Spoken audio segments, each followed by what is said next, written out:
Hey, welcome to the show. Feeling good with Duddy. That's me. Let's go.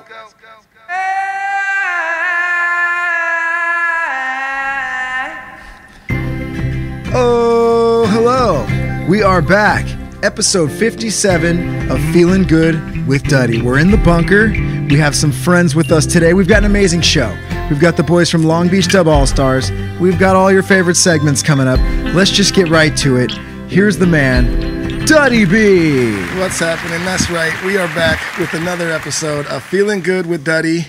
We are here in the bunker with our good friends Opi and Marshall from Long Beach Dub Allstars, and we're very excited to get into this episode. But first off, little DH news. Yeah, let's get into it. And you didn't even give it, like, there's nothing to say anymore, right? You don't have to cleanse yourself. No, you don't have to swim through the pool. I didn't drive here in the air. Yeah, I didn't have to get in my airtight bubble car, drive through the wasteland, past the tumbleweeds. I didn't have to get past any drifters. I didn't have to move the boulder to climb down the 100-foot ladder. I didn't have to cavity check myself, but I did. You did. And then I jumped into the pool of Purell. Oh, I didn't jump in the pool of Purell. It's empty. I didn't have to walk through the total recall scanner, and I didn't have to put a thermometer in my mouth, and I didn't have to hold my breath for 30 seconds. We're saying that we think that the corona thing might be done, or the COVID, whatever you call.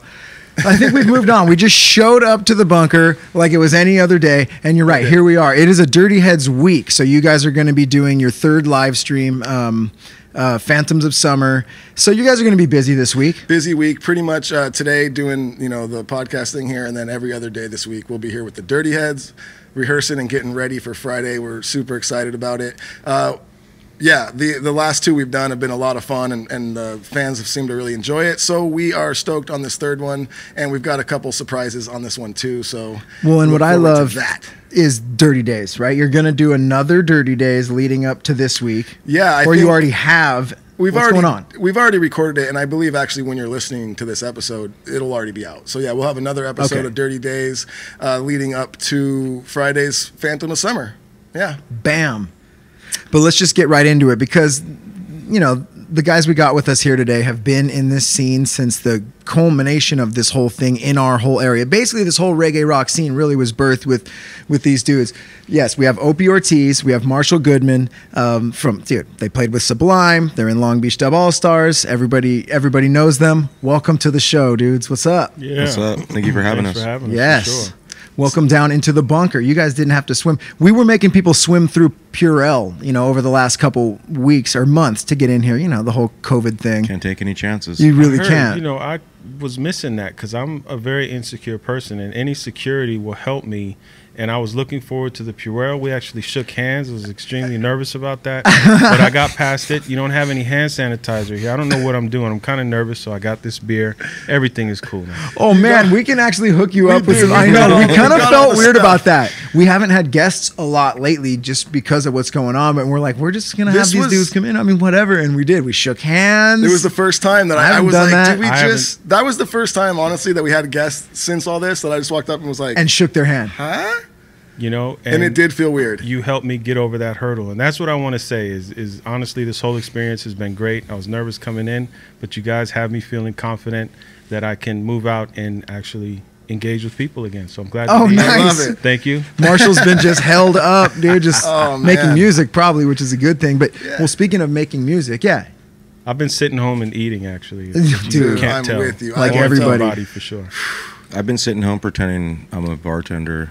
Oh, have you just been mixing them up? Extravagant drinks, like thinking maybe I could have a bar one day of just my drinks that I make, You're like right next door to the tattoo shop. That would be actually kind of sweet. Yeah, it's kind of would be. Can't be in the same building, I assume. Though. Yeah, I was gonna say. Right next door. What's your favorite drink you've made so far? Well, I drink beer, but I've gotten into whiskey a little bit, and my new thing is posada tequila. Oh, okay.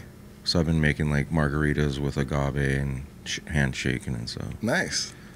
Lime juice. Making yourself a better man during this coronal time, dude. I just have one or two. It's like before dinner, but you drink less. But you're learning to make new things. Yeah.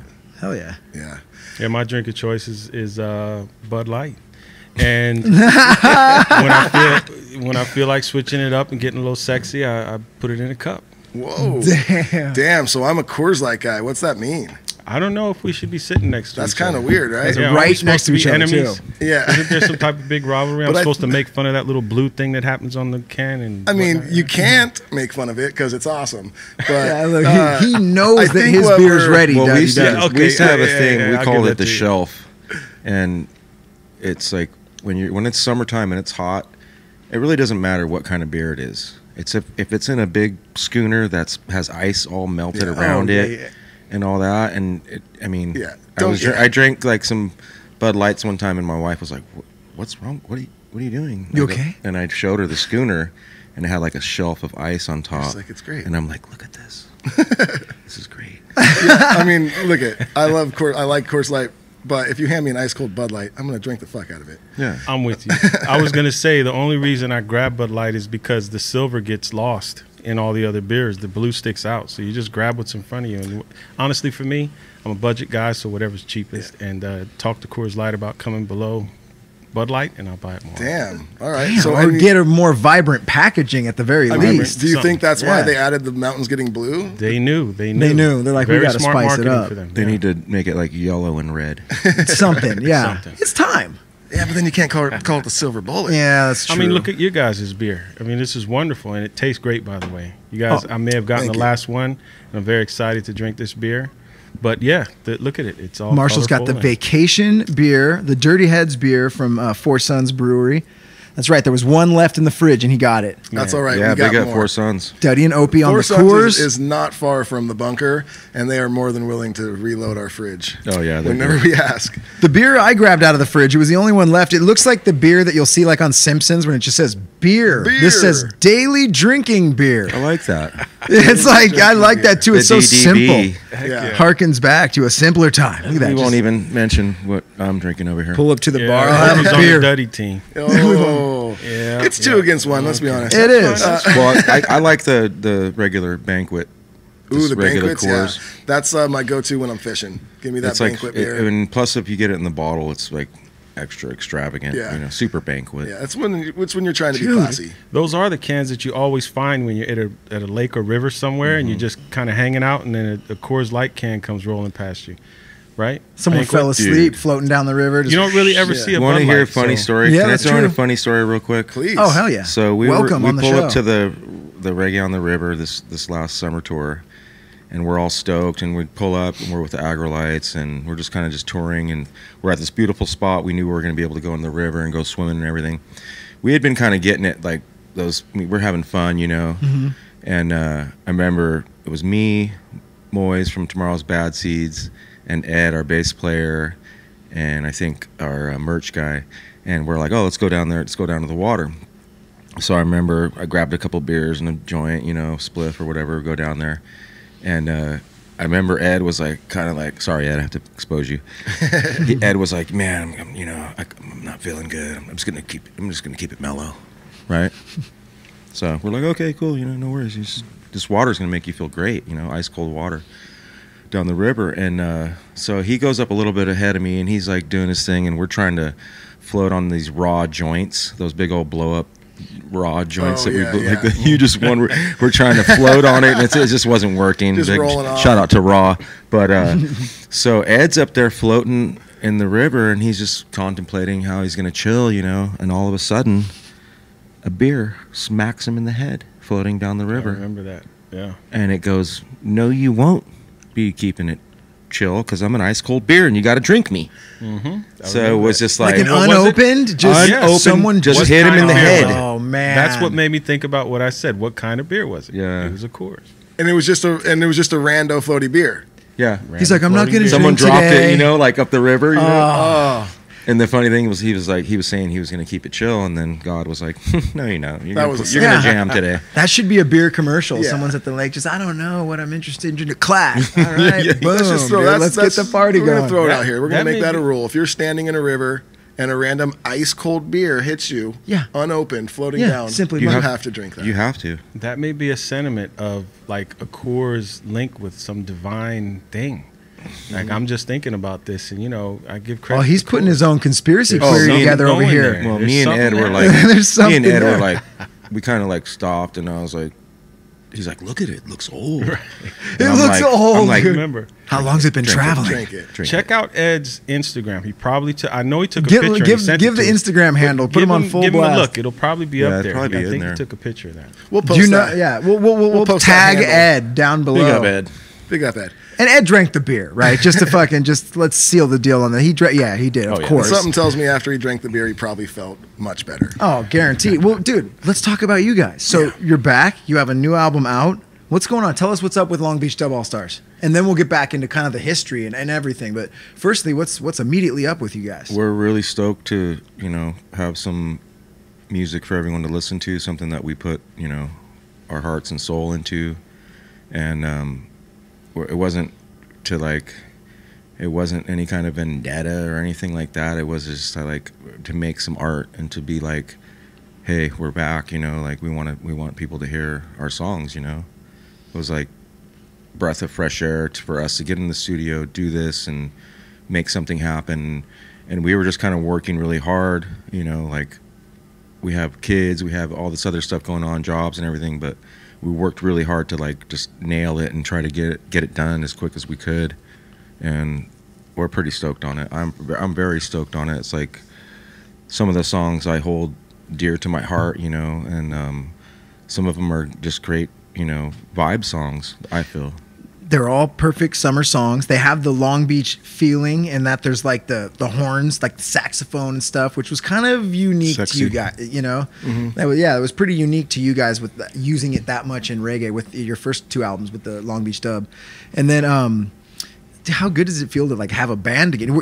Did you have any bands in between Long Beach Dub and this one, or did you, Marshall, as well, or does it just feel amazing to have a band again? We were all working on different projects. I was working with my brother Feelin on some of his hip hop stuff. Marshall was doing different production projects with multiple bands, and all the other players are all basically in other bands. Yeah. So it's like, to get everyone together, to get everyone fired up and everything, it was kind of hard. But once we were together, it was like things were just happening. Right? Yeah, things were just happening. Really. Well, I know everyone Sure was super excited when they heard that you guys were coming out with a new album.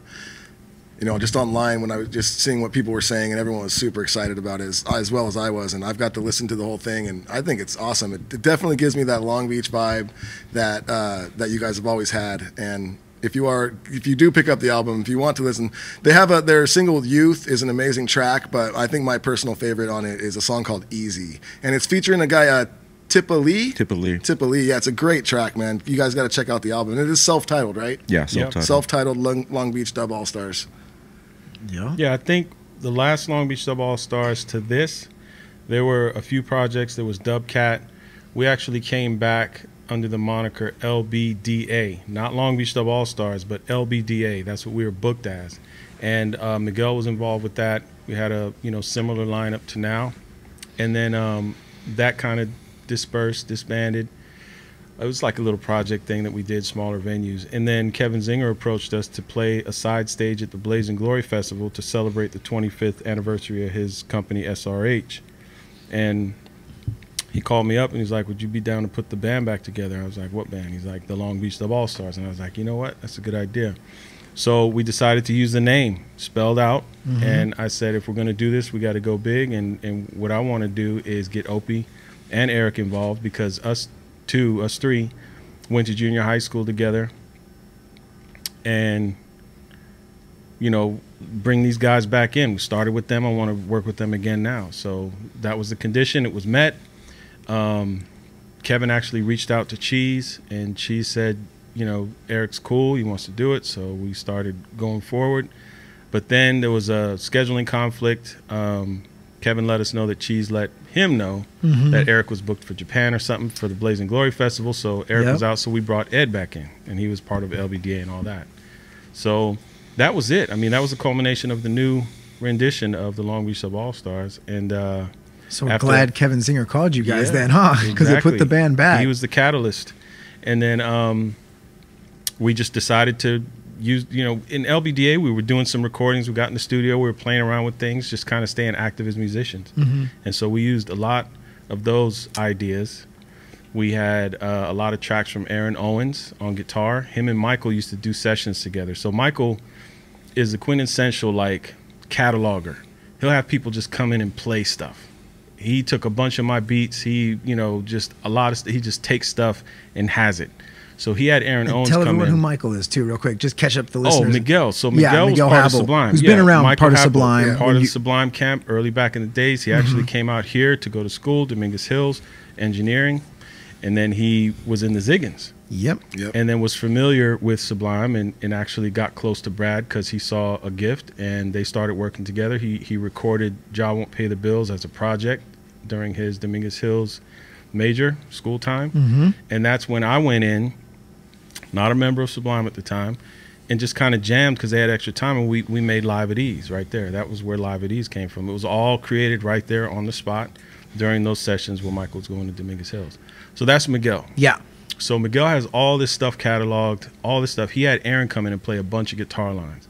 So we ended up throwing those in because when we decided to do a record, I was like, all right, let's get some tracks thrown in the hat and figure out what we got and sort through it. So Ed threw in like 7 tracks. Roger threw in like 4 tracks. Michael had these tracks from Aaron. I threw in a few tracks. You know, it was just like that. So Easy actually was a track from Roger, and Owens Brothers was a track from Aaron, those Aaron sessions.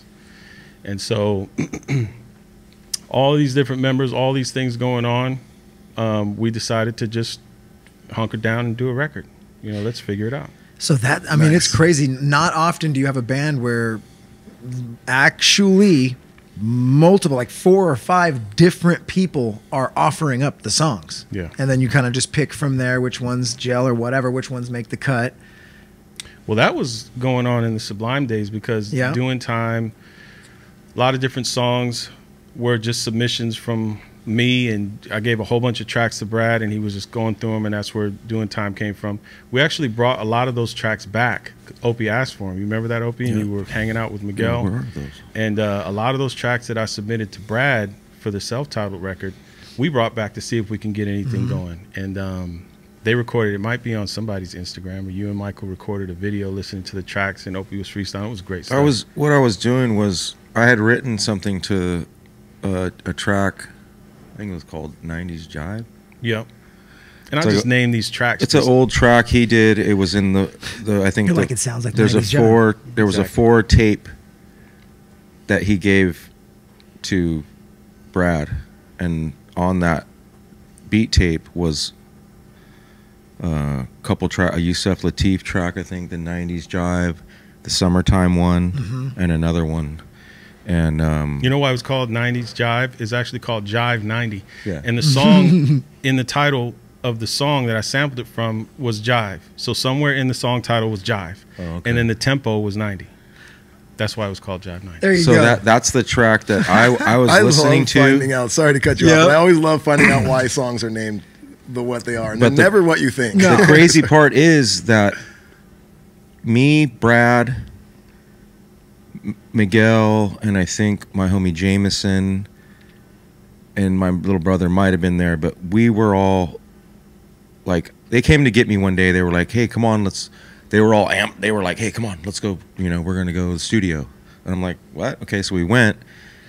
They had those tracks looped up on the reel-to-reel. They had beers. They had other tracks, you know, and they were like, let's vibe out. So me, Jameson, and Brad were all spitting lyrics to all those 4 or 5 tracks.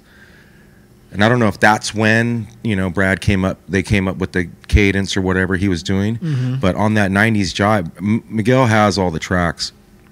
But I went there that day because I had written something on that beat to see if there was like any parts of Brad's things that he was doing we could maybe manipulate and put into the track of the one that I was writing.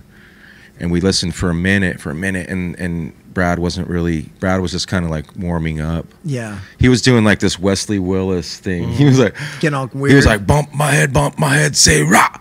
You know, he was just doing his thing, you know. And there was like little parts where he was like flipping little like jazzy scat kind of like things. And that's what I posted, and people were going crazy. But like, to me, it wasn't anything that, I mean, you could sit there and cut it all up and everything, Yeah. but then it's not really real to the ear, you know. Yep. To me. Yeah.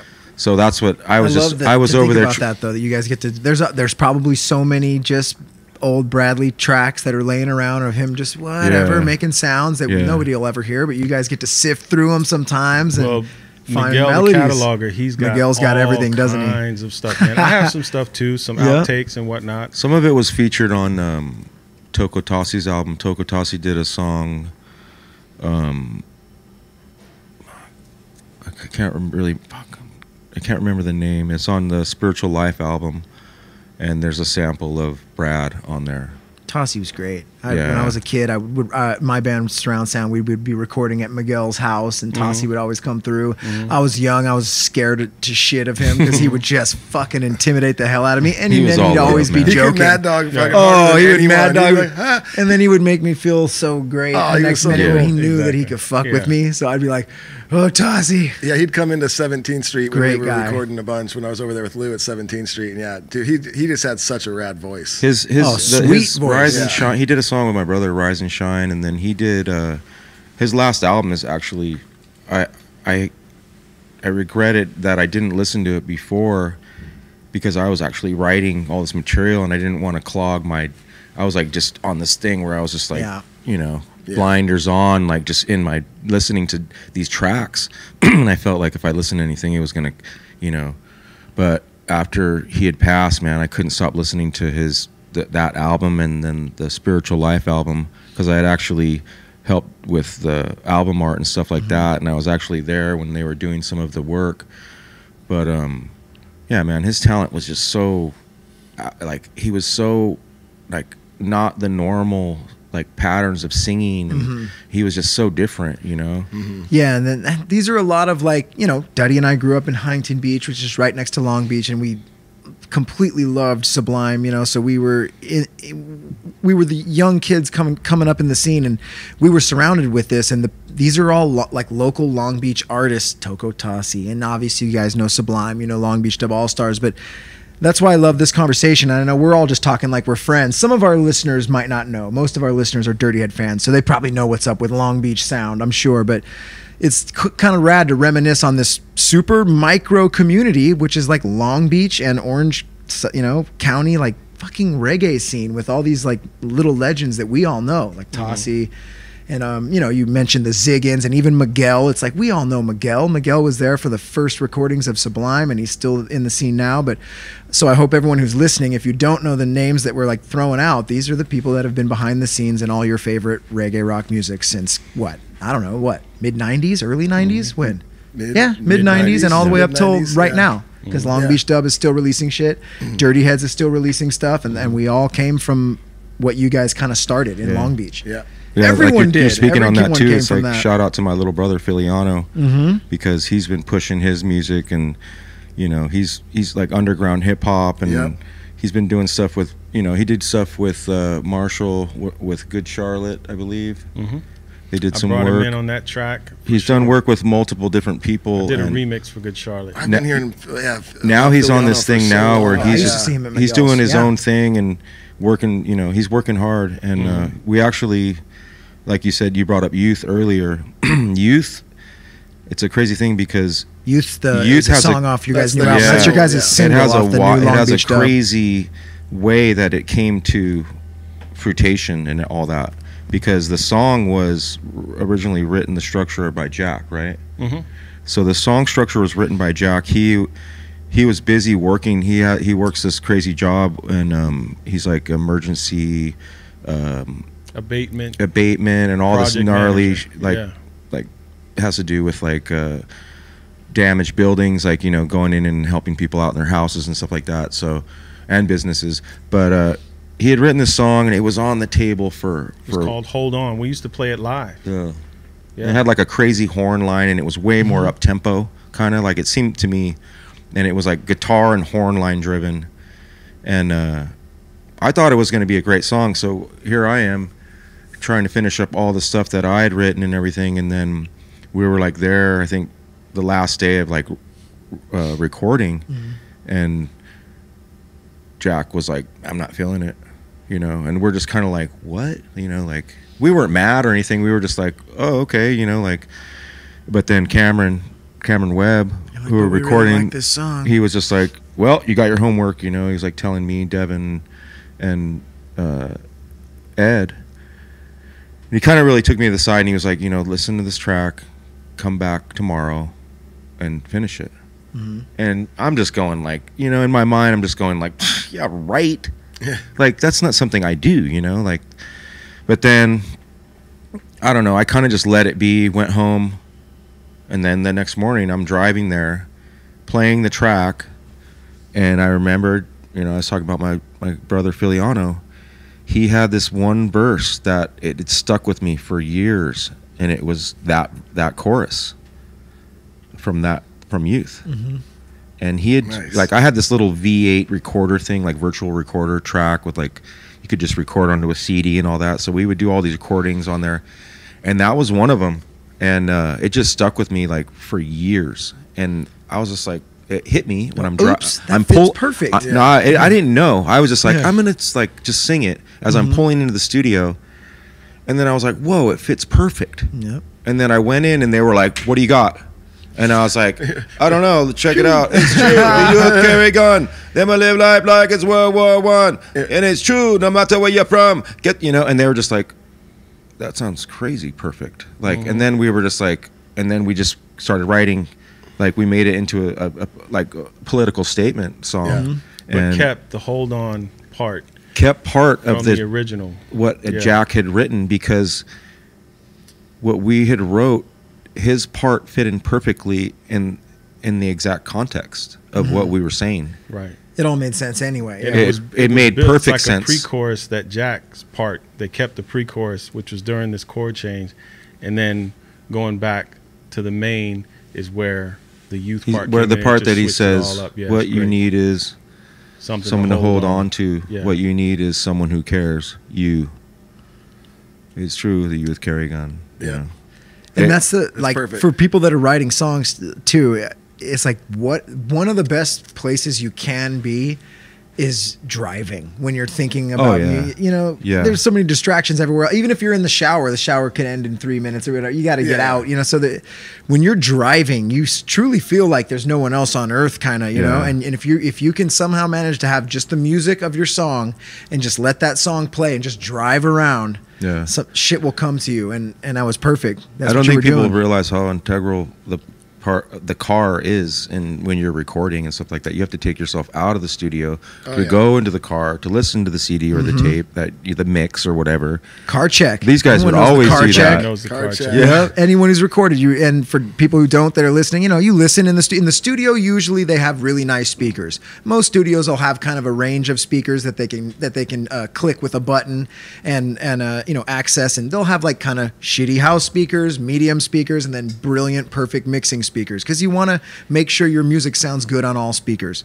But even if it sounds good in the studio, the first thing bands do is you go outside, sit in your car, and put that shit in. And if it sounds good in the car, that's like kind of like, all right. Sit in your car. You listen on your phone. You know, listen on your phone without headphones. Headphones is crucial. Everything's critical. Is because your car, you know the sound of your car, because that's where you listen to music the most. So those are your personal monitors. So if you hear it in your car, you can actually hear what's happening, as opposed to a studio set of monitors. It takes you maybe days or weeks to get accustomed to those studio monitors to know what's happening and how those speakers are responding. Because I always tell them, turn the bass up. They're like, no, that's plenty of bass. I'm like, okay. But then I go into the Jeep with the, you know, Bose system. The Jeep. And this was back in the Sublime days. And, or Long Beach Dub days. Yeah. And then you play it in there, and then the bass is responding like I'm used to it. I'm like, oh yeah, there's plenty of bass, so I don't tell them to turn the bass up anymore. So the car is the gauge. And then of course, here's the structure that you can follow. Do your CD in the car, make sure it sounds good in the car. Turn it off when you're going home. Just be done, because you've done a whole day of studio. Just turn it off. Don't even listen to music. Let your ears rest. Go to sleep, wake up. Listen the next day in the car. Go to the store or whatever. And then take it out. Maybe play it on your phone, play it all kind of different places to get a reference, because, you know, the phone is important, because a lot of people are going to be listening through the speaker or earbuds. That's how most people are going to be listening. And that's how you got to do it these days now. But do that. Take a day off. Like you gotta not listen to it going home after the studio. You will fry yourself listening to your own shit when you're in the studio all the time. Overcook it. Then you start overthinking. Then you start finding problems that aren't there. You got to drop it sometimes. Just let it go. Sometimes I won't listen to a song a whole day. I used to drive Opie crazy because he's like, "What's going on?" Let it go. Exactly. What's going on? Why is this taking so long? And I would put a song down for like 3 days and just get out of it. Just go do life. Just get away from this thing. And then come back with fresh ears 3 days later and listen to it new because you've already forgotten. You're not still rolling and continuing. So when it gets to like right about critical mass, I back off it for like 3 days. You know when maybe that's a coming week. too. And I just don't touch it. Then I come back to hear it with freshness. I think now, like when we record, it's so much different from the very beginning. We would run into all these like weird things, and they'd be running over the same thing over and over again, and like I never enjoyed that. They killed the vibe with me on that. Yeah, dude, you can get your usually vibe crushed in the studio. I'm out of here. I'm so with you. Like I remember when we first started getting in the studios and stuff, and my least favorite day was like drum day, and it'd be like, oh my god, and you'd be in there, and some of these engineers they'd take like 8 hours miking the drums, and just trying all these different things and a million different things, and it just by the time we were ready to record, I'm just like, I'm burnt, dude. Yeah. And nowadays we're just like, fucking sounds great, move on. Yeah, I'm telling you, my thing is just find the sound and go with it. Totally. And it just has to be within a certain area. And to be honest, if your drums don't sound good coming in, then we need to just leave the studio alone and work on those drums. Yeah, get the drums to sound. Yeah. Right. And so if you're sitting there with mics and preamps and all that trying to get a good drum sound, then you're wrong already. You need to go get some new drums. Start with good drums, and then just mic them and roll them. Yep. Louis is really good with that, by the way. Louis Richards, 17th Street Studios, very integral in the HB surround sound Dirty Head scene. That's how I actually interacted the first time with the Dirty Heads. Is Louis called me in to help with the sessions he was doing, this new act that he had found, the Dirty Heads. So you guys were working with Stan, right? We were working with Stan. That's right. And I remember Stan was bass player from Stan was the drummer from Sugar Ray. Yeah, he great helped guy. produce the first album. He helped produce the first album, and I remember that was like, and we've talked about before, like that first album, that was the first time me and Jared were in like an actual studio. Yep. You know, besides our garage making music. And I remember when Marshall came in, and I think the first track that you worked on with us was Ring the Alarm. And it was one of the first like songs we wrote like in a studio. And I remember when Marshall came in, we were so stoked, and me and Jared were both just like, oh my God, it sounded so good. It was like another musician, not like our friends or us. And it was just like, it just took things to the next level. And I remember it really opened us up like, holy shit, we can do some rad shit in here. Yeah, and Louis is one of those practitioners. It's like, he knows if it doesn't sound good going in, it's not going to sound good coming out. So, and that doesn't mean make the mics and preamps sound better. It means make your drums sound good. And when he comes in, he'll actually just mic what you're doing. Like, this is what you want, this is what I got. And that's that thing. You get into these high-class studios with these guys who spent, in my opinion, no offense, spent a little too much time in school.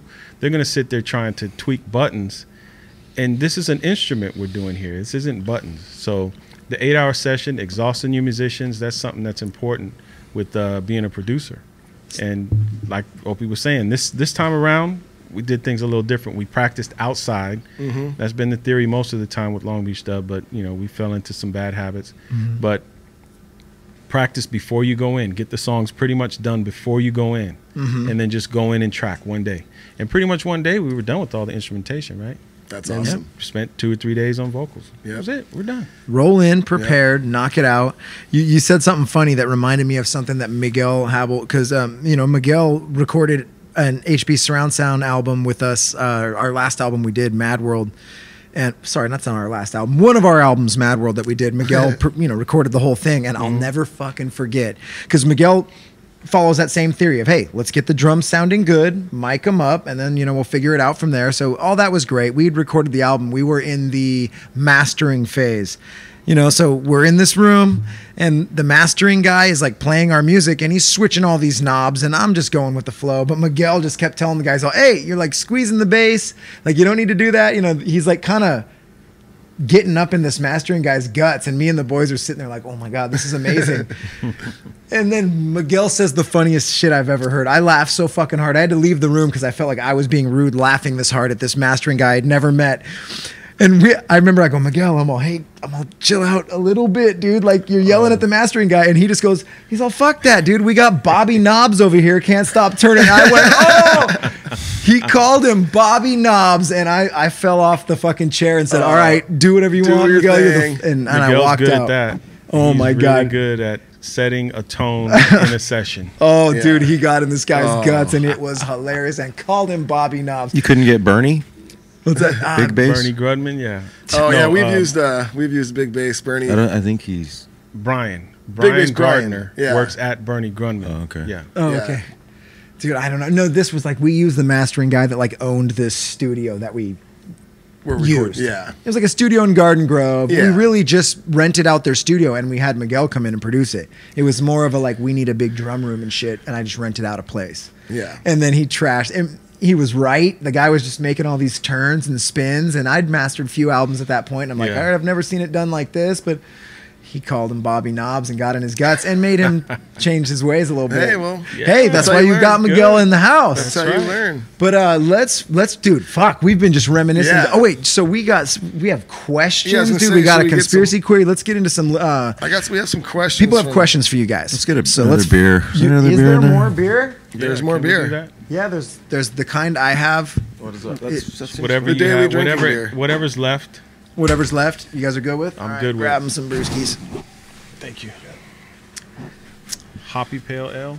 Yeah, I don't care either. we What just is this? took a Dry walk hop? down Seems like Yeah. this. took down 25 years of a memory lane. That was nice. Well, you know what? That's good. I think people are That's gonna what I wanted be from this interested. They're going to episode. want to hear that story. So that's Yep. that's good. All right, let's go. We got some listener questions. Donna Rivard says, "Oh damn, your new album is fire. How does it feel to have a new album after almost 20 years? I think my favorite song today is Easy. What was your favorite song to record? Congrats on the album. I was able to score a pre-order bundle. Thanks, Donna." So I guess she's asking, Basically, how does it feel? how does it feel to have an a new album after 20 years? And what was your favorite song to record on the new album? I'd have to say the whole process, but I can't say. I mean, I have to say the beginning, the first 5 songs that we recorded, went so smoothly that it just made the next like 5 that we did or 6 that we did like so much more fun because we were just had so much momentum going in. Like he said, we were already practicing the songs, getting them ready to go. So when we went into the studio, it was just kind of like knocking them out. That's awesome. But my favorite song I'd have to say recording was Youth because it was kind of like up in the air, like I was talking about earlier, and like one day to record, like it was recorded in like a couple hours, you know what I mean? So going in with the process of just having that chorus that my brother wrote, and then like the fear of like, oh, what are we gonna write about? You know what I mean? We've got one day. So I think that was the funnest because we went into this approach of like, okay, now we have the chorus. We recorded the chorus. Let's do a part where we call out cities. That was the second part we did. And we had this part where we were at the end of the song where I do that rant, like that scat, and then we wrote the verses. So it was kind of strange the way. Yeah, that is strange. Yeah. You guys kind of came We up kinda with ideas and we let the chorus kind of like, that was the statement, you know what I Yeah. mean? So then we had to like emphasize on that. Like Devin Morrison really came through because he was there for that day of recording, and he knew like the ball was in his court, kind of, as you can say. So we were like looking at each other. He was like, I'm going to go outside. I'm going to strum this this is, and I'm going to come up with the cadence. So we came back in, and he was like, he came in with that cadence. Yeah. And then I was like, okay, let's write this, like, Nice. and it was like, boom. So that was probably the most exciting, but it was like the momentum that we had, like if we were to sit another, 4 weeks in there, it would have been like, Probably got burned. well, we would have had we would have had less material. We would have been writing on the spot. You know what Yeah. I'm saying? Or like we would been calling ideas out from different sources. But it felt like really like good to like once that the first songs were down, it was like we're rolling, cranking. we're rolling down the Yeah. hill. Nice. That's awesome. Good question, Donna. Justin Palmer says, Opie and Marshall, how do you feel about this new Sublime documentary coming out? And is it true Opie made the Sublime tattoo on Bradley's back? Oh, lots of questions. And what's your favorite Eric Wilson story? So let's start with how do you shit. feel about the Sublime documentary? I guess that's what they're asking. I think it's good. Be completely honest with you, I haven't seen it top to bottom yet, but I know what I said in it, and I know that the producer director was very open to let the information be there in a true documentarian style. So I think there is good information there. Again, I haven't seen it all the way, but from what I said and what he kind of in the interview, the pre-interviews were great. So I have nothing but good around it. I think it was a great project done by some good people. Right on. I didn't even know that was happening. Yeah. And now it I'm happened excited. a long time ago. Yeah. A couple of years ago. And so is it true, Opie, that Unless you I did? probably saw it. Oh, sorry. Oh, so I thought you were talking about there's a new one that's coming out that hasn't come out yet. It hasn't come out yet. No, it's Yeah, still okay. film You did what festivals. you It's did a kinda- couple years yeah. ago. Okay, Yeah. well, fuck yeah, I'm excited as hell then. Yeah. So is it true, Opie, that you did the Sublime tattoo on Bradley's back? It's true. It is true, It's people. true. The word is out. Yeah, I've been tattooing for almost over 20 years. You still got your That's- shop? Shout out your No, shop? I don't. No? I'm not at a shop right now, so Oh shit. we're not allowed to Yeah. tattoo at the moment because of the Oh, COVID yeah, I guess thing. that. So Yeah. just kind of painting a lot and writing new material for a new album. So, but yeah, I did that in Ras One's kitchen. Big up Ras One. That's one. Ras One, another Long Beach guy Yeah, that everybody he did. knows. We all know Ras. And if I'm Short correct, bus. he came in during that session on Ring the Alarm, and he did the high harmonies on it. And I okay. think Yeah. that was the first time that we had harmonies on a track. And at that point, me and Jared were not at the level that where we were going to be able to do high harmonies and stuff. And he came in, and I almost want to say he did it first take. And we were just like, what the fuck? Yeah. It was pretty rad. He's very skilled. Yeah, Dude, and great quick voice. Ras story too, because he's a character and a crazy guy, and he's been with Long Beach Dub, and he has a band Long Beach Short Bus. He's just a guy that everyone knows in Long Beach and big in the reggae scene. And I'll never forget 2nd Street, Long Beach, Belmont Shore. There's what's the burger spot at the end? It's like a chain burger spot. Oh my god! Now Crab Shack. there's a burger Wait. spot all the way down by Miguel's. Oh, It's like amazing burger. I forget what the name of this place is. God dang it. It's like a Blimpie's burger, one of Yeah. these places. Anyway, I walk in there one day randomly, and he walks in behind me. He's got a guitar in his hand, and he's singing and playing guitar as he walks in, and he walks up and sings his order while still playing guitar to the person behind the counter, and then went and sat down outside. And kept, I was like, oh That's my great. God. I didn't even bother him. I was like, No. yep, hell yeah, he just did That's that. amazing. Anyway, awesome people in Long Beach, dude. I love it. Character. Yeah, big time. All right, and then Justin Palmer also wants to know, what is your favorite Eric Wilson story? Oh my Do you guys Lord. have a good Eric Wilson story? Yeah, Narrow it there was down. a time, a long time ago during the Sublime days where we were at a party in Belmont Shore, and the man is invincible. I will say that. He's a vampire or something. But his body structure and everything he's put it through, it's just been okay. For instance, at some party, we're out front hanging out. We hear this big commotion go on, like bushes and like wood and just heavy things hitting heavy things. And we look over, and Eric comes out of the bushes because he had just fallen out of the 2nd story window No. of this house. And he walks over like, "What's up?" I Like nothing remember happened. hearing about this. And we were like, "Are you okay? Are you alive?" He's like, "You got another beer?" I think I spilled my beer. That was it. And there are so many stories along that line of invincibility that we have. He fell down some stairs in Italy. That time he did not spill the full bottle of wine that he had in his new Italian cut boots that he had on with shorts. You remember that? He fell down. We played this amphitheater, and there was some long cement step, like too many without a landing. And he had these new boots on he was proud of, had the zipper on the inside, kind of low cut. And nice boots, though. I'll give it to him.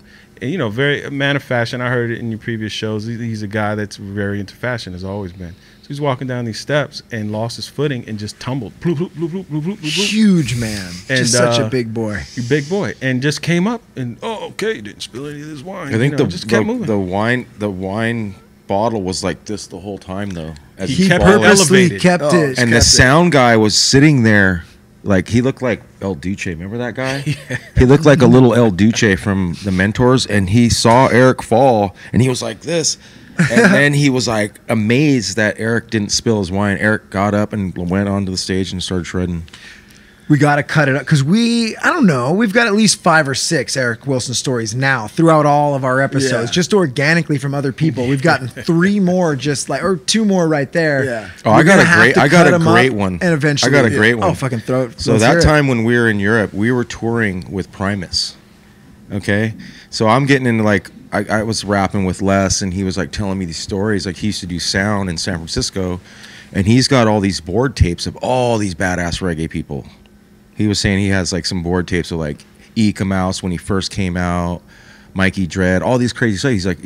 He loves reggae, you know. Mm-hmm. So this is Les Claypool. I'm of Primus, might not know. Yeah, of Primus, bass player, singer. He was like, we were rapping with him, and I think it happened to be Eric's birthday. So we were partying at this crazy like festival, and it was like a circular building, I remember, and they're like, it was like a crazy how they got rid of the glass. It was like a weird thing that shot out all the glass on the top, and there was just a pile of glass on the side of the building. Anyways, so we're like, hey, Les, come up and jam with us because it's Eric's birthday. Mm-hmm. And we're just like, oh God, like how is this gonna turn out? Like, but it was just so rad of an idea, you know. And so Les walks out there, and Eric immediately starts going like, you know, like on the bass. So you guys are on stage. We're on stage, live. And Les now walks out there, and then Eric hands Les the bass, and Les is jamming reggae with Dub Allstars for Eric's birthday. That's freaking awesome. Yeah. And perfect in the pocket, can play reggae. Got well, the vibe. It was a little slappy. It was a little slappy. He's a bang, bang, bang, bang, bang, you know, bang. South Park. That's if you him. Don't play reggae on a. Well, he was playing Eric's bass, so I mean, it sounded reggae. It was like, you know, cool. But the whole moment, we're just like, and Eric's kind of like looking at him, like, you know, it was a great moment. No, but Duddy, you're right. If you don't play reggae, it sounds simple. It sounds easy. Yeah. Drums just one drop. It's just so simple. Just backbeat, kick 1-1, and backbeat on 3. It's not. It's a pocket thing. It's a feel thing. It's a groove thing. And it's funny, like, you know, and I'm not like a shredding guitar player. Like, I'm a decent guitar player, but you know, when we do studio work, I've worked with and I've played with amazing guitar players. But then to watch them try and do a skank, just a simple like skank, because it's such a different timing than you're used to unless you play reggae. And it's like they're just like, they just can't get it. It's funny to watch, especially with drummers that have never played. You want to, everything in your body tells you to start out with like a kick. Yeah. You just take that away. Right. You know, it's not what you're supposed to do, right. but it makes everything work. Yeah. You know, it's like, it's taking away shit that you think you're supposed to do. Right. You know, it's like, it's such a cool thing. All right, that's a good one. Great one. Yeah, so that led to 3 Eric Wilson stories. I'll tell thank you. Great quick question. Eric Wilson story. This isn't even a story. This is just a quick, like, when I saw this pull up, I'm like, yep, no one else would do this.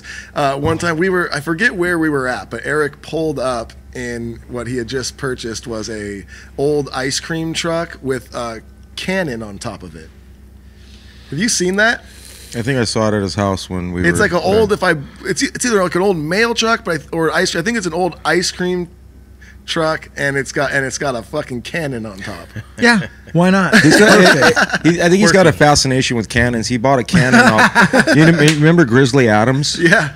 The actor. Yeah. Well, we used to hang out with him. Okay. Because Eric's boat was like right next to Grizzly Adams' boat, and we used to hang out with his grandkids and his sons and all this shit, and we'd see Grizzly Adams like almost every other day. You know what I mean?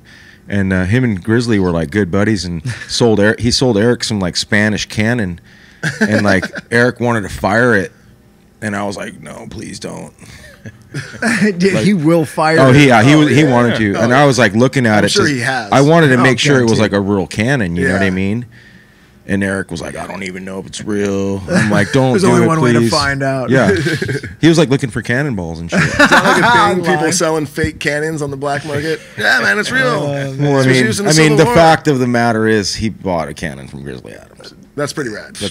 And and that is that just cannon probably will sell more now Yeah. because Grizzly Adams sold it to Eric. And if you ever, that's like the most Guaranteed. perfect story. Lineage of that cannon. That's right. That's like the title of They that had- is dude. such a perfect Eric Wilson story. But remember the time that Eric Wilson bought a cannon off Grizzly Adams? You're like, Dude, that could this be is anyone what else. This man Like- does. Yeah. Yeah. Unbearable. His dog almost killed me. Do you remember that, Duddy? I Quick do. one. There. I have I do remember that. a fucking tangential. It's off to the side of an Eric Wilson story, but his dog.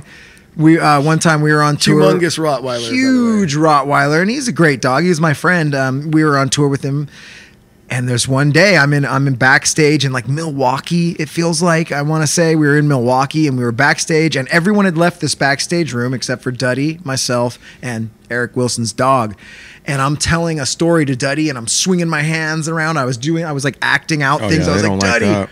Yeah, and then we kind of realized Duddy was sitting with, Monster. Wait, what was I haven't No, seen that this dog- dog. 40? 40 dog? 40. Yeah. That Huge dog. Yeah, that was Dude. 40. Fuck, okay, And so it was 40. Yeah, and 40, for some reason, like, it really liked me. It would always come sit with me and Sitting chill with in me. Duddy's so lap on the couch. Jake started to freak out, and I think he got into protective mode. Yeah. Like, I'm going to Yes. protect Yeah. Duddy, you know? Because I must have been explaining in a fight or something. Yeah. Like, oh, Duddy, someone got shot, and then the dog kind of like thinks that I'm a threat now, and I'm like, oh shit, and we're in a stare down, and it's the thing.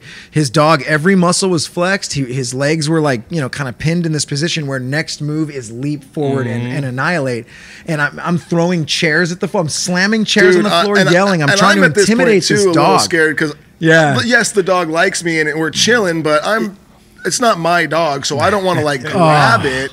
So I'm sitting there like 40, stop, Oh, dude, it was stop, this weird stop, moment there's where all of a 40. sudden, yeah. I thought my brother was dead for a And I second. jumped onto a pool table, and the dog is ready to still murder me. And I remember, Duddy, you go, I'm gonna grab the leash on 3. I'm gonna dive forward, grab the leash. And you're like, run for the door. Yeah. And we're like 3, and Duddy's like, clack, Yeah. close the door. And I was like, Anyway, yeah, Eric got Wilson's outside dog the- almost murdered me. And then we were friends the rest of the tour. But Yeah, it was. Jeez. I saw Crazy that moments. dog almost kill a few security guards. Oh, boy. You know, we're all just hanging out in the dressing room, or not even security guys, like the runner, the venue runner, who's like Random bringing people us. just bust in the They would just room. come in the room to do their normal job, and Yep. that dog would just Wow. wah. yeah, no doubt. All right, let's do one more for them, and then I know there is one for me as well. Shit. Does anyone in your band, or do you guys have any weird rituals you do before you guys get on stage? Anything? We used to, back in the day, we would do this thing where we weren't drinking, and before the show, me and Marshall would try to drink as many tequila shots as we could possibly handle. This was a specifically you and Marshall Yeah. thing? Oh, yeah. Like you guys would Oh, bro yeah. up on this We one? would wait and not drink anything. and then Oh we would my just be sitting God. there, and then we'd be. I think one time we did 4, and that Yeah. was like, and then we were Always like, top. no more. 1800 Patron, whatever best tequila they had, we'd order it from the bar. It was at the end of a very stressful leg of a tour, I think.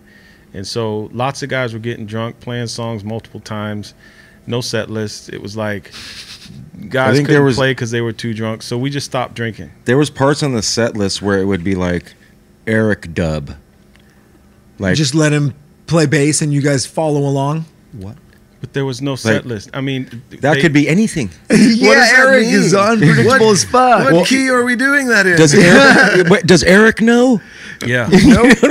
Or maybe he does. He's like that tricky guy that did totally Oh, he- study he for the knows. test, but you would He never knows. think he did. He knows. He just Yeah. wants to be like, Yeah. what? Like make a weird look, and Yeah. then everybody goes to do a different thing, and then he's just like back to laughing at you. You know? Like, That's Dude. what you notice about Eric is it is chaos and it's like a beautiful, but there's some sort of mathematics behind 100%. all of it. And that you know? that question was from Brendan Buonanno, by the way. Buonanno. I fucked that name up. I'm sorry. But that, like you said, where it's like he'll fuck with you. He'll like act like, and then he'll just be right back on. Brings me to another Eric Wilson story. Dude. This is good. We were in It always Germany. devolves into We were Eric in Wilson story. Germany, and we had a show. And after the show, there was like this little side like room, pubby area that was just completely empty, and me and Rome and Cheese and Eric and a few of us, we just went over there and we had some beers and we were just sitting there hanging out having beers, and I look over and Eric's just like on the wall and he's looking like he's about to completely pass out and just fall down, and I'm like watching him. I'm starting to get a little worried. He's like eyes almost going in the back of his head, and and he's doing it for a bit. And I'm just staring at him like, oh, fuck. I'm like, so I walk over and I'm like, Eric, dude, are you okay, bud? You need some help? He goes, I just been fucking with you this whole time. See? It's like, all right. And then he just went back to this dude was just fine. I was like, okay. But it was like, And you're like, was he? Or yeah, did you snap him out of it? Did and I just said, snap "Fuck him out of I'm it? good"? I don't know. But like you said, though, he is. I love that you guys have known him since, or especially you guys, junior high. Yeah. Always. He was in a band with my sister. Was he always Sloppy different? Seconds, Oh, really? And Brad, yeah. Sloppy My sister Seconds, played what a sax great band. for a band that Brad and Eric were in. So I've known him since I was around 14. Yeah. Well, always a different kind of cat, him? Or was No, it? same. No, same The guy. whole time. Yep. Where was this? Got one And more, we and then turned we the got to go corner. to the tip of the day. We turned a corner on this interview. This is the Eric interview. Eric show. Seriously, know, dude. right? I Call know. him up right now. It's so funny because every time we have anyone who's in any way related to our scene, it ends up, that's why I say this, it always ends up being us telling stories about Eric. Yeah. Because someone will ask something and then it goes there. Well, I think people are just, they're interested in Eric. And some people always ask, like, is there any funny Eric stories? The God of Thunder. Yeah. So this is the last one we'll do here. This one's from Jessica Reeves, and it says, have you and Jared ever disagreed about a song? Every song. Absolutely. Like, no, not every song. Many, but like for instance, we played it on the last played it on the last live stream, and it's the song Disguise. And I remember when we were writing that song, all we really had was this cool like horn line. Fam, fam, fam, fam. I don't know, it was pretty much just that, and I think like a beat, and I was like all about it. I just loved this horn line for some reason, and at the end of the session, Jared was just like, I'm just not really feeling this track, like let's move on tomorrow. Let's just start fresh tomorrow with something else, and I went home, and I remember I was just like, God, I just fucking really like this track, there's something to it, let me try and write something to it so I can go tomorrow prepared. And I just wrote a rap over what we had, and I brought it in the next day, and I was like, and I went in a little early because I knew I was like, Lou, I even hit Louie up. I'm like, let me come in like a half hour early. Let me just drop this rap over it, and let's just see how it feels so we can show Jared. And Jared got there, and we showed it, and he was like, I get it now. Sometimes it's hard to explain a vision. I didn't hear it. I didn't get it. I wasn't even thinking about doing a rap. And he's like, but now hearing it, he's like, I totally fucking get it. And we ended up finishing the song, and the song made the album. But I mean, that's one of probably many that we've disagreed on, and we've disagreed on tracks where like we've talked about before, like when you're doing an album, there's a budget, and maybe you're budgeted to do 11 songs because at the end of the day you got to get a mix, you got to get them mastered, and all these things cost money. So okay, we're going to do 11 songs, but we wrote 16 songs. Now there's 5 songs that are going to get cut that we wrote, and like sometimes there's always usually an obvious like 3 or so of them, but then there's always that 1 or 2 where sometimes it's like, well, he's got a connection to one track, I have one to another, and we just have to we figure it out. We've never gotten in crazy arguments or anything, but yes, to answer your question, we have totally disagreed on songs. Yeah, that's how you get better in any way. Like adversity is what makes you better and what makes people move forward. So yeah, you got to argue about songs and try to make them better. Every once in a while, those songs just fall into place. Everyone agrees, and you're like, holy shit, we did that whole song. Like your guys' first 5 going into the studio, you were ready. Sometimes the studio's perfect where you just knock out 5 songs. Sometimes you go to the studio and you can't get one song down. Dude, totally. Music's a funky fucking thing. Yeah. But let's roll. I don't think that's the time when you go in the studio if you don't have anything. Yeah. So many people do. They'll have barely anything, and like you guys have said, they'll be trying to write the whole album in a studio. It's a nightmare. So that's my theory coming into this. This whole album is like a labor of love for me, and it's, to answer a previous question, this between then and now, this record is like a child for me. So the planning and procedure, put it on the line, talk to Opie, figured out how we wanted to go, what direction, talk to other guys in the band, what direction do we want to go, reggae rock, make it more reggae than anything, and then planting the seeds with the tracks, bringing the tracks in. And that was my rule, is like, we need to get everything workshopped here. We need to have almost complete songs. I need hooks at least, was my rule. We're not going to hit the studio until we have hooks at least. Heavy pre-production. Yeah, the majority of Smart. everything was done. And that way we can workshop it and we can satellite and sit on it and think about it. And the album took 18 months to do, a long time.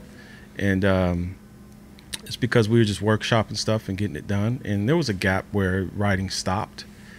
But once you workshop it, you get in the studio, and it's pretty much one take for all the rhythm section and everything. And we had some little hang-ups, but that was like one day it took to do those hang-ups. How long did you say you guys were in the studio? 3 days.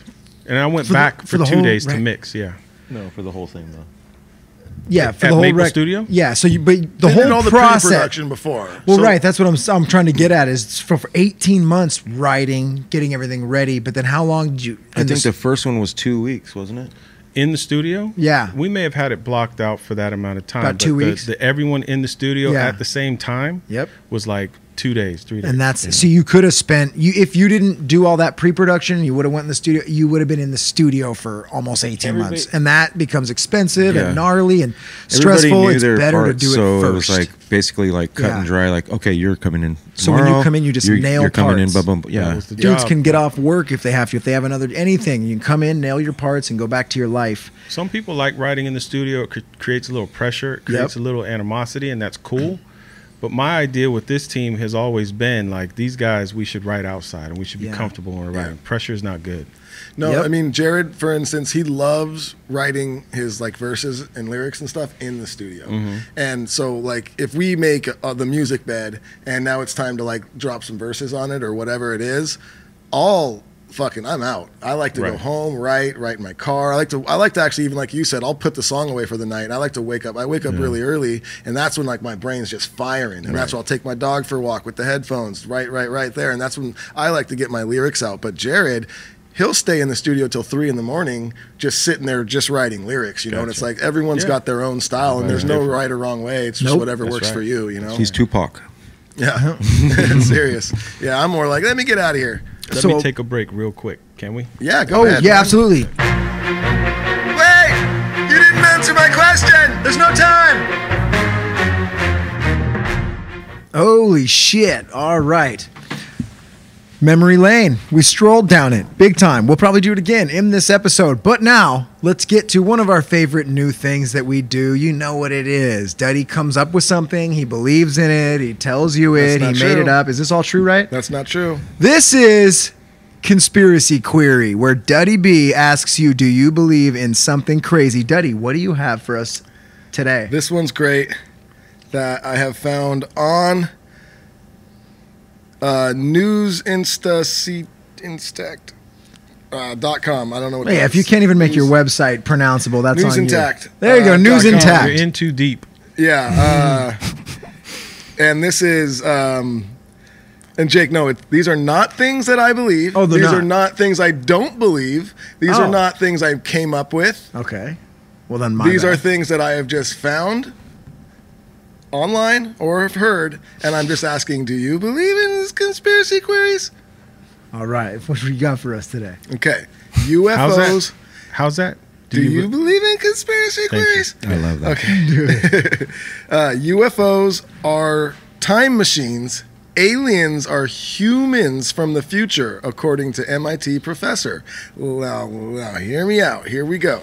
Totally true. Have you ever considered the idea that UFOs are not really space travelers, but they are actually future versions of ourselves who somehow managed to develop time voyages, and for whatever reason they decided to go back in time, our time, according to MIT professor Michael P. Master? There's a huge possibility that this could be the case. This guy bit off of the movie Prince of Darkness. It's that's come on. Prince of Darkness, that movie, if you haven't seen it, they already talked about this. They know about it. It's written. This professor, MIT, all these stats and all, he's trying to big up something that's not even his. It's called plagiarism. Dang! Prince of Darkness. Go watch the Prince of Darkness. Wait, why does that sound so familiar to me? What is that? All I have to say, it's from like the 90s or something. People come from the future to warn people about this, that, and the other, and then the devil's going to come up this and that, and then coming from the future. Already been done. Come on. Damn it, dude. And here's what I love. Just repackaged it as Aliens. What is this? And I love his deep and gnarly explanation. They've come back in time for whatever reason. They chose our time. Yeah. Oh, thanks for that fucking science. What chalkboard did you have to exhaust with? Was that a new with mathematics? Was that pretty new?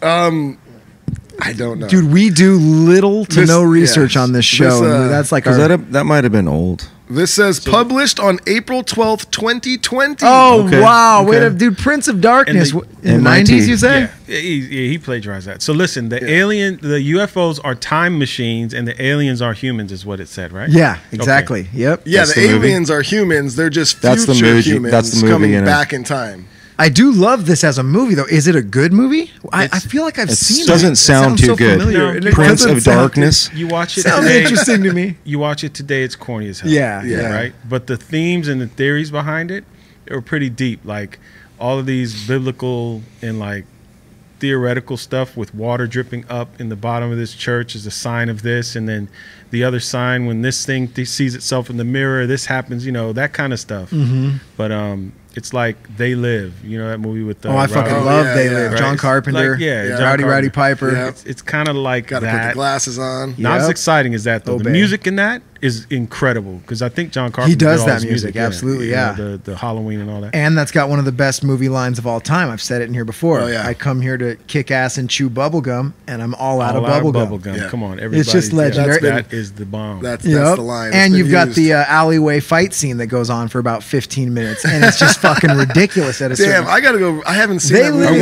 I wanted his homie just to whoop him so bad. Oh, I know. And it looked like he would. He's more determined. He's buffer. You know what I mean? He should have. It was it just goes on for too long. And it's one of these fights where it's like they were both hit squarely in the face with the world's biggest punches. They would not be friends. They'd be dead. They'd be dead. Like 150,000 punches to both of their faces a billion times, and they both have like where they get up and there's like 3 scratches, and you're like, what? They got hit by trucks. I know one of his eyes should have been like fully. Yeah, they should have just been toothless. But a great scene. So are you guys saying that you believe this? I think that's what we're saying in the end. Yeah. Well, I said he plagiarized this movie, but whether it's believable or not, Opie? Well, I'm going to go with this new theory that I heard by this other scientist who was at another institution of technology, where he said that his words were that we are so we're just new. We're just we don't have technology. We're just like a new planet, you know what I mean? We're not even on the technology scale of these other planets. So they're just coming by and whizzing by us and going like, "Look at that, caveman!" You know what I mean? One day, assholes. We're out of here. Or either they're working in the underground tunnel system that we have going on in the United States and siphoning bodies and stuff. Touches onto some theories through we've had another in the past. Energy system that we don't know about yet. And I think on that, I would have to recommend a movie. This one I highly recommend. It's a great movie. It's called Prometheus. And yes, I've seen this. Touches on what Opie's talking about. Like we were engineered by others, and we go and we find them in Orion's belt. We actually have the capability to fly to where the star, all these ancient people are pointing to. This is where. Is that the one where they're like all the gold shooting up to the big machines? Prometheus would be it's in the Alien lineage. Yeah, it's a prequel to the original. It's before all of Alien. It's the prequel. She's young and she's married to this dude. It's like it's dope, and that is what you're talking about. It's like these big beings that are like created us for this thing or whatever. Like, yeah, here you go. Good luck. And I could believe that. Fly by and like, yeah, kids aren't grown yet. Give them some more time. Yeah. Give them some more time. God dang it. What the hell are we? It's always funny when you start thinking about what are we? some Just like running a around on this ball. aliens What we are is having science some project. beers and having a good talk. That's That's right. it. Absolutely. And that is a good thing because that's like living in the moment. At this moment, we're having a good time and we're having a Yep. few beers. Nothing That, else really matters. 5 minutes from now doesn't even really matter Doesn't. right now. And that's a positive thing, and I love that. So this leads us to our tip of the day. And Opie, you didn't even know you said it, but when you were talking to us earlier before we started recording, you told us about how in your household you have to finish every single thing you start, or you say this word, and it made Duddy and I laugh. And I kind of wanted to use this as the tip of the day. Like, tip of the day is every episode. If we have a guest, we have them just say something that people can use right now to make their day better. And I thought that was so simple and easy that they should tell us about that. We have a rule in our house. If you are asked to do a chore or something like that, you have to complete it from the very beginning to the very end. And I call out Buddha's name, Siddhartha, in that sense, because that means to complete, to start and complete something, like, you know. And that's a common thing in our house. If you're starting the dishes, you're going to finish them. If you started to clean your room, you have to finish it, you know. Like my youngest son, Oliver, he's a proponent of that. He's not in that all the way, so he's like in the living room now during this quarantine time, and it's like become his room, and we got to tell him to clean it up. And I'm like telling him about Siddhartha, like once you start something, you have to clean it. Like you can't leave your games out here, you can't leave your skateboard or your, you know, like all that, you know. So he's just learning about chores and stuff like that. But my teenagers are still at home. They're grown, they're not teenagers. They're, you know, my son is old, he's 20. And he knows about Siddhartha because he yells at me about Siddhartha. If I don't do something, I can hear him. He'll be, Siddhartha, and I'll be like, what did I do? You know, like, I didn't finish. so something. it goes full. You know, it's everyone is susceptible of Finish what that. you start. Yeah, Exactly. It's the simplest thing because you will get in the habit in life of either finishing what you start. yeah.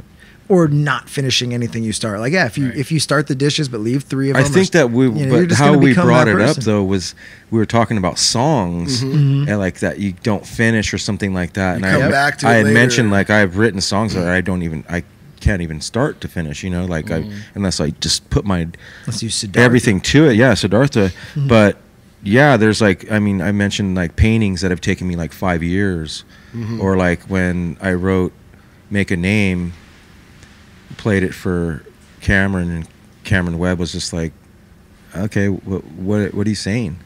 You're not saying anything. And so it, like, obviously it made me upset, but then I took it back and I restructured it and rewrote it to totally something different. So you have to be open to that suggestion of like, hey, change this up, you know, and not be like, well, this is my pattern, this is my destruction, you know, or whatever. Yeah. Like, this is my path that I use, you know. Like sometimes other people will show you like cheats and little tricks that you can use to be like to finish a song. Or like if you work with people, like recently I've been working with Jesse from Agrolites, and he's a great writer of songs. You know, if you listen to the Agrolites, he has a huge array of songs that he's written. So I was like, hey, can you help me, you know, finish these songs? What do you think about these songs? And when someone else tells you, and they're a great songwriter, when they tell you, they go, this is incredible. And you're just going, okay, well, it's just a little jumbled up words, you know. Like he's like, no. And then he puts his spin on it. Then it becomes something great. Like just like the Dub Allstars, when we would do that whole writing process where we would lock ourselves in a room with no windows in the very begining. And we would just sit there until we came out with something. And that's where Lonely End came out of. Yeah. Lonely End came out of that. What other song came out of? Like a Dog came out of that situation where it was forced. These guys were like, okay, we did the music's ready, go write. Oh shit. Yeah, and so it was me, Ras, Jack, and Tim Wu, and Miguel. Like 5 people writing, you know. Yeah. It's powerful, but then at the end, like what you're dealing with is a salad mix, and you have to like understand everybody's part and what, you know, what they were trying to say, or you know what I'm saying. Like, but I think when you have a purpose and you have a process, that's the key to finishing what you start. And I think you touched on it. I listened to your first podcast, and wonderful job, by the way, Thank for you. coming up with the concept and then telling yourself the process You had a purpose. You wanted to do something. You wanted to create some feel good for people. So you had to come up with the process, and the process was, what was it? Just do something a little bit to it each day, right? Is what you said? It was just, figure out that first step you need to take for whatever project you're starting, whatever it is. You just got to think of, what is the first step I have to take to make that a reality, and then take that first step. And you said you did that step. You researched, some I got online blog and stuff, I started some podcast researching stuff. Yeah. Then the next thing, and you affirm yourself. You feel good that you took that step, and that process is the key. So if you have your purpose and you kick in a process, you can finish anything. And if that's where the problem happens, is when you don't have a process, or when you don't really know the purpose. Why do I need to wash these dishes? Like, these dishes, well, why don't we just stop using the dishes? Okay, you're touching on the process, but commit to it. Make it happen. So go to your parents and say, let's not use these dishes. Let's use paper plates. Let's use plastic where we can just get rid of it. We don't have to wash it. Now we're working. You got a purpose. You're tired of washing these dishes, and the process is get some different stuff. Yeah, that's the key. I mean, in my opinion. And if you want to take that and flip it, you could go anywhere you want in music and life. And you can, so man. I love it. So I want fucking everybody today. Everyone out there's got something that they've been meaning to start, some project, something they've been wanting to do, and they just haven't. So everyone just start something today. Do the first step necessary to start it, even if it's as small as go online thumbnail and just sketch. Look up. Yeah, look up how, other ways people have started this, because I guarantee at the end of the day, if you do start something, you're going to get to the end of it and you're going to say, Siddhartha? YouTube. YouTube. You can YouTube. YouTube will be there. No, you're gonna say Siddhartha. You're gonna say Siddhartha. Yeah, you can't go to YouTube for anything. You can, but after you say Siddhartha, then you're gonna feel good, Jake. Oh, I knew it, dude. You're gonna feel good. That's right, gentlemen. Listen, the reason I put on some weight during this quarantine is because I went on YouTube. Yeah, I did. I went on YouTube and I figured out how to make cinnamon rolls. So I made them. Always good. Family loves them. Too many of them. I figured out how to make cookies. Yeah, way too many. Figured out how to make chocolate chip cookies. Two things that my children love. And so we would buy them all the time, and we're scrambling to get them. They're out of cookie dough at Sam's Club. They're out. So I was like, I'm just make some. They had this big 25-pound pack of flour. So I went ahead and just figured it out and made it. But yeah, YouTube, I just want to give that little plug. Everything is on there. You can learn lots of things on there. There's no excuse nowadays. No excuse. Anything you're trying to do, you can go to YouTube and you'll find 18, if not more, videos on showing you how to do it. And yeah. What have you done find lately this show during this quarantine? So what have you done? Do something, finish it. It's going to make you feel good. And speaking of feeling good, on the show, we do have some sponsors that make us feel good. And first and foremost, Koi CBD. This is an amazing company and an amazing sponsor. I use it every day. You know how it goes. I wake up in the morning. I got my 1,500 milligram bottle with the spray capper. I just keep going until my mouth is completely full. And then I leave it there for 20 seconds, and then I swallow it, and then I grab my inhaler and just empty the entire cartridge. That's a 1,000 milligram inhaler as well, and it just makes me feel good. But honestly, if you're someone out there that has aches and pains or anything, and you're taking over the counter like painkillers, give CBD a try. I do think you're gonna love the effects, and it's much healthier for you. And also, if you put in code DuddyB at checkout, you will get 20% off your first order over at Koi CBD. So yeah, go over there and check it out. Also, another amazing company, Onnit, and that's Onnit with 2 N's, ONNIT.com. This company's got so many amazing products for whatever you're looking for, but I personally love the Alpha Brain. I take it every day. I definitely notice that I'm sharper and my memory is coming back because I did some damage to it in the past. But and also the New Mood, I talk about it all the time, and I take it like around 5 in the afternoon, and it kind of just relaxes you at the end of the night. It's not a sleeping pill, so you don't pass out right away, but when I do fall asleep, I sleep like a baby. That's right, Onnit with 2 N's, ONNIT.com/Duddy, and you get 10% off your order. I believe so. Get on it. Yeah. Boom. Can I negotiate for a higher percentage? Yeah. Onnit will take all negotiations at probably onnit.com info. I don't fucking. Yeah. But now we are through that and we are into. Dude. What? Well, no, I was going to say. Oh, yeah, I yeah. was kind of just joining you with, dude, we're into. This is one of our favorite segments. And we haven't had one. Our last couple guests hadn't had a scary story, but we have a scary story. Who's going to go first? You said you both had one. Scary Zone. Well, mine wasn't scary. I kind of like, I'm aware of the UFOs and have been waiting for some kind of, everybody like looks around and wants to envision something or see something happen to them. And it was like one of those moments where I had some guests over. We were in our backyard and we're just chilling. This is a scary zone. I'm into this. This is not scary though, but it's basically like, okay, now I've seen it. So what the fuck? Okay, so we were sitting there. It was like it was still daytime. Okay, so this is the weird part. I live in a fly zone, kind of like, so Long Beach and LA. They kind of they're higher, you know what I mean? But you could see them fly in at a certain time and whatever. So this is like later afternoon. We're kind of like having some beers. I think I had some guests over. Summertime, like at the end of summer, like when we got back from tour. And my friend Josh was there and my wife Christina. And I'm talking to my friend Josh and we're kind of we're just talking, like looking up in the sky. I see 3 lights flying like this, right? Not normal speed, not like a plane, you see planes like this. Mm-hmm. Yeah. These were like, you know what I mean? I'm like, whoa. Josh looks up and sees the 3 lights, okay? One of them was brighter in the middle. My wife says, what are you guys looking at? She looks up and right at that moment, they all disappear. So did your wife see it or not? I wasn't on mushrooms. I wasn't on Yeah. any drugs. I wasn't overly high on hash or weed or hallucinating. Like I wasn't hallucinating. I wasn't drunk. Just looked up, saw something. And my friend Josh, he's my homie. Like Yeah. he's my real good homie. And we just basically at that point with my wife, I said we just saw an alien. Because did they agree?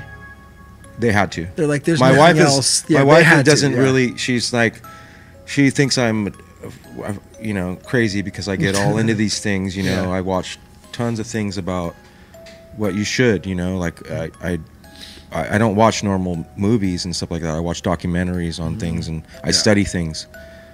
I'm a Deuteronomist. So with that in mind, she was like, oh my God, what was that? And I said, I basically just said, what you just saw. I go, you didn't see what we saw. You saw them disappear in the flash of light. It wasn't a glare. This was daytime. At nighttime, you can see the plane lights, okay, at nighttime. Yeah. In the daytime, do you see lights? No, you don't. You see the shape. plane. Yeah. So me and my friend were talking about it. We were overly discussing it like we just saw time travel. Because there was no trail. It was lights, 3 lights. One of them was larger in the front. And then they disappeared with a flash of light. So Well, if it was time travel, then is that query we talked about earlier I have to true? go back and change my answer to maybe the MIT professor was onto something. Yeah, he did plagiarize. Because but you I have also to say onto that something. if you see the trajectory of the planes that come in, it's higher. Like they can't noise and all that. They have to be at a higher elevation. These were jetting across like at a crazy angle. Yeah. And I'm just like, okay, cool. Like, what is that? A fucking meteorite? Yeah, and it's always a. But it was thought, like, 3. what the fuck? Did it look like one ship or 3 separate ships? I couldn't see a shit. All I saw was Just a the lights. light, Yeah. Fuck, and then the it's front weird. one was brighter. Yeah. So it's just, it wasn't a trail like a meteorite has a trail. Yeah. If it comes in, it's going to be like, you're going to see a tail like the dragon, you know? Well, the meteorite, I guess it could disappear if it burned all the way up before it hit the ground, but I don't know. I'd have That seems to crazy. look into that and Yeah, see I if don't know. that maybe if it was a meteorite that. But wouldn't Doesn't we sound see? like it, though. Wouldn't we Like it. see something come? Shit. If it was a meteorite, we'd Yeah. all be dead. So I don't. Well, I think no. Yeah. Here's See, I Duddy, mean, I've here's got- Duddy with the reasoning. Here's Yeah. Duddy I mean, with the have logic. you guys ever seen Men The in Black? skeptic. I know. I'm usually the skeptic too. I'm always like, fuck, nope. I instantly find it. Have you ever seen Men in Black? Oh, that's true. Yeah. The meteorite It just seemed, skids like more. some shit. It didn't seem like it was an explosion or anything like that. Yeah. It just seemed to like. Just Just later. Yeah. Bam. I Time think travel. it was what we talked about. Future future It's got to be us is- future aliens coming back. Took a peek. Nothing to see here. These fucking losers are hundreds of thousands of here. years away from being cool. Bap. We're out of here. They're like, wait a minute, hit the head. They're like, they're in their, their alien ships and everything. They're like, hit the headlights one more time. Fuck with Yeah. them. Let's Yeah. just give Oh, them yeah. something to think about. Yeah. Help them jump forward 5 years, maybe. What if they're like gangsters from the future? future Came to ride gangsters on With, us. there are, drive by. oh, we'd be fucking. We'd be dying. dead. We don't wouldn't even know what stand they a Well, have. I mean, if you study the shit, you know that there's like there's many different races of aliens. So they say like, Yeah, I haven't and studied there's it, some but I that know are I hear- peaceful. There's some that are like totally want to wanna destroy us. Just I know like how to human find beings. out. I know how to find out. All right, how Let's we do hit it? that MIT professor up. Hit I'm him going up. to email him. Yeah, how many we have his races? name. What are they? We got it. Hey, Yeah. Mr. MIT. Listen to this. We'll play him the show. So did you say you had one too, Michael? Yeah, you said you had something. Yeah, I mean, so my thing is I don't come like, it's not a scary thing like to see something and be scared. It's more so there are things that exist that we're not aware of. So it's like, I don't know how to express it. It may be a constant state of scared, but I'm not scared. It's not that feeling. It's just I understand that there are things out there. There's energy. There's a source of energy. My grandmother's Native American, so the whole Sasquatch thing or Bigfoot thing, shape-shifting, all of that's not far from like, it's just what it is. It is what it is. It's not like, oh, you believe this could possibly, it's like, yeah, it's what it is. Things called miracles, it's like prophecy. It's like, can you believe that somebody could see the future? It's like, well, if you meditate enough, or if you pray enough, or if you connect your energy with the ether enough, you can see the so it's not so much as being scared, but the weird happenings from that side of my ancestry is just kind of normal. Like, people get shocked and surprised, where I'm just like, yeah, it's tied into the energy. Levitating, or Buddhists that cannot eat for years. It's like, sure, because we've become more energy than material. Right now, we're more material than energy. So when we come across energy beings, we get alarmed. So one situation I had was I was sleeping when I was a kid. I had this crazy bad dream. Sat up. I woke myself up by screaming, sitting up in bed, right? And my father passed away like 3 years ago or something like that. So I'm thinking, yeah, I'm uptight or whatever. I'm just tripping. But when I woke up to this face, like I could see something. It was space. It was all cold. It was kind of windy. You could hear kind of wind. It was just black. Felt like I was floating in space. I could see something far away. So I was looking. It was like one of those scare moments in a movie. I was trying to focus on it. And all of a sudden it was in my face, like this white face, just like Paul Stanley without the star, like that white face, like a face, but just, painted Sexy. white. Yeah. Not sexy at all. Out. That's Gene Simmons. No chest. You couldn't see the Not chest hair. You couldn't see the halter cut or whatever cut that is that he had. I was You just couldn't thinking see all about that. his lips. Yeah, the lips weren't there either. It was just more white. Yeah. No, he didn't red them up. Totally joking. Anyway, in the face, boom, I woke up and I was sitting up in my bed and I heard myself yell. So I was bugged out just by that. Like, why am I sitting up in my bed? And then for some reason I felt something up in the corner of the room, like something's there. I don't know what's there, but something's there. So I counted to 3 and just ran out of the room. I was probably like 16. Didn't sleep in my room for like 2 weeks. But I came to the resolve that that was an energy that I wasn't familiar with. So I took it from whatever I experienced as a kid. I saw, what is that? Possession movie. No, it's the other one. I can't think of the name. It's the most scariest one you've ever seen. The Exorcist. Exorcist. Yeah. Visuals. That's all I have to relate to certain energies I'm not aware of. Those are the visuals that I tie into foreign energy. This is what I was breaking down when I was 16. I was deep. And so So you're saying like the energy's there, you manifest it as whatever it is you've seen. I just didn't know what it was. So you know how I got through that instance of not sleeping in my room because my mom was clowning me because I was sleeping on the couch. I told her the story. She's like, what's wrong with you? Go sleep in your bed. It's a new bed. What's wrong with you? I told myself that was probably my dad coming back to visit me, and I wasn't familiar with the energy. So I matched it with whatever I could visualize, The Exorcist and all these visuals, but it wasn't that. It was a good energy, but I wasn't familiar with it in my material form. So let me just calm down and let the energy happen. If it's bad energy, I'll know it. If it's good energy, I'll know it. So at 16, I just converted. You weren't ready yet. Damn. Yeah, I wasn't ready. That is a cool little thing. It's not little so much scary, Yeah. but it's just these things that are different for sure have happened to me a lot. You're aware of it. My life right now, this album doing well right now, is one of those kind of scary zone things. It's not about me. It's something else beyond me. There's help coming from ancestors and energy. I know it because why else would this be happening? Like, I've tried things and diligently tried things and they just ran up against the wall. Boom.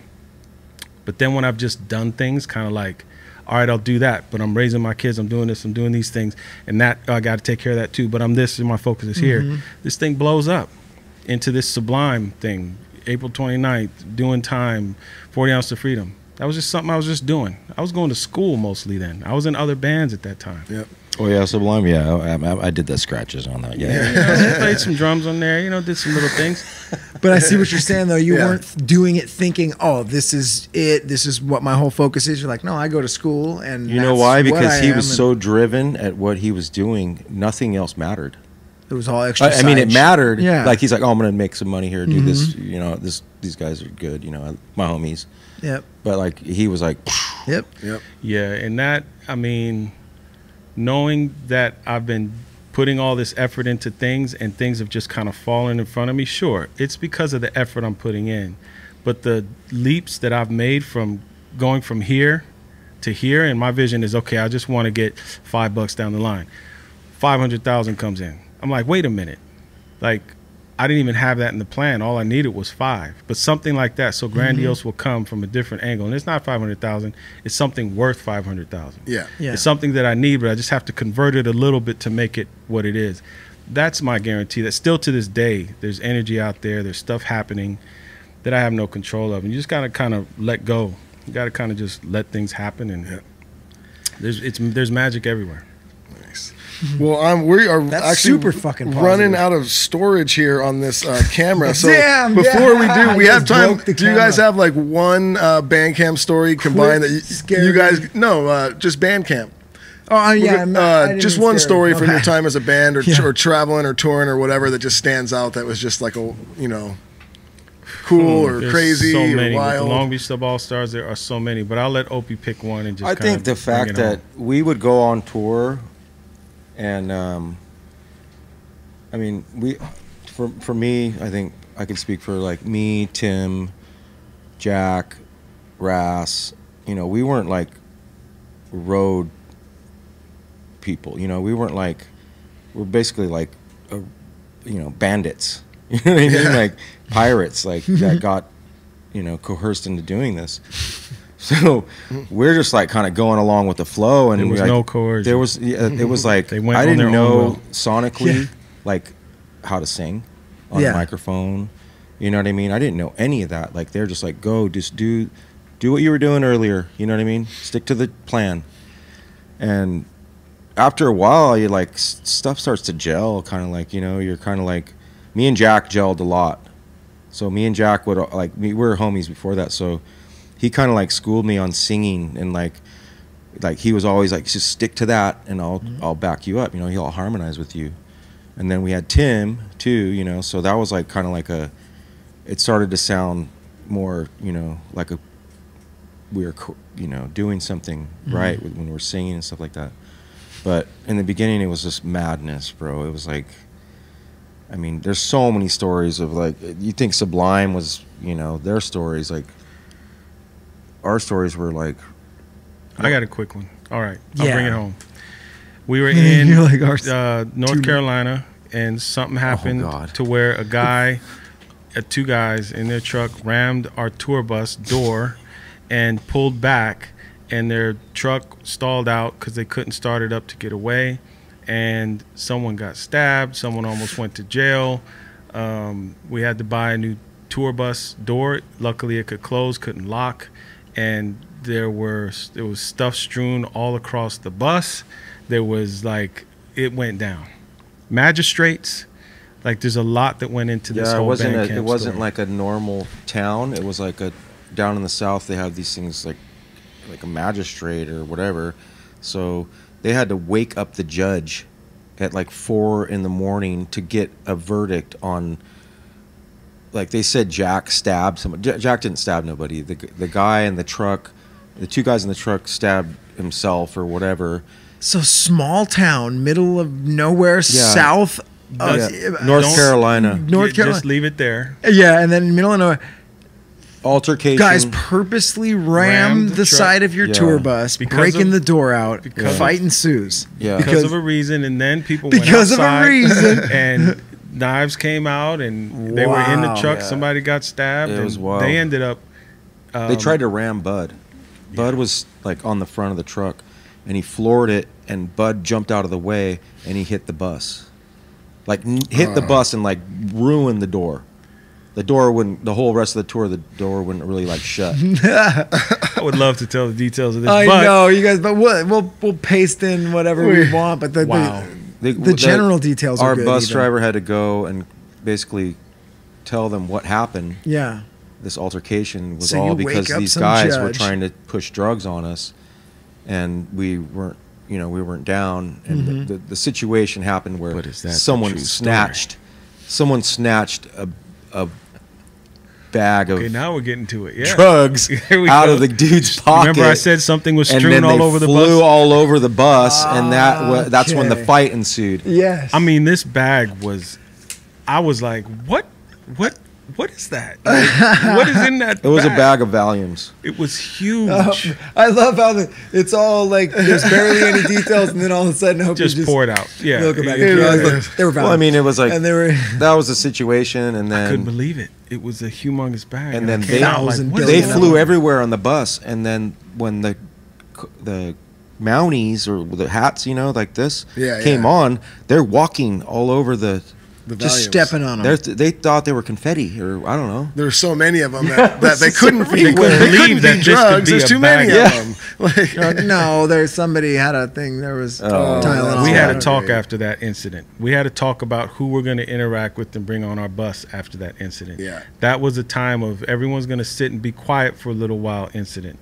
That was something We are special. lucky that we're continuing on this Yeah. tour right now. Incident. I think maybe the guy thought he was going to sell us a bunch of drugs, and we were so wasted that it just became a joke. And I mean, we were probably going to buy all of his drugs. You know what I mean? We were not going to buy it. We were not going to buy it, but to purchase be any funny, drugs. because we're all you yeah. grabbed the thing out of their hand to be Yeah. funny, It and was then playful. the It bag was all would playful explode. until he rammed the van and got Yes. stabbed. every That's all. drug dealer knows if someone grabs the drugs out of your pocket, it's a joke. It's just somebody goes, look at this bag of weed I got. You go, wham, and you Yeah. steal it and go, my bad. It's Well, it wasn't me. everyone. fun, man. Dawn I of don't time. steal drugs People from do drug that. dealers. That's not how we conduct business on a day-to-day basis. No, absolutely Anyway, not. bring it home with We that. better close this out here. That we're went from almost there's out, so many but band camps. I'll barely tell you Yeah. one. Here's one of the best ones.